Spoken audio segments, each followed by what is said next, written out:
Aubrey, nakabenta ng halaman sa halagang 1 na milyong piso.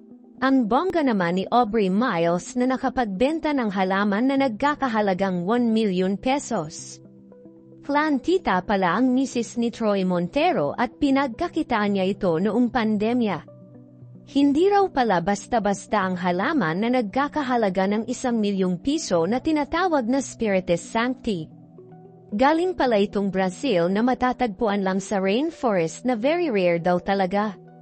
Mahirap daw itong hanapin at kailangan talagang i-hunt.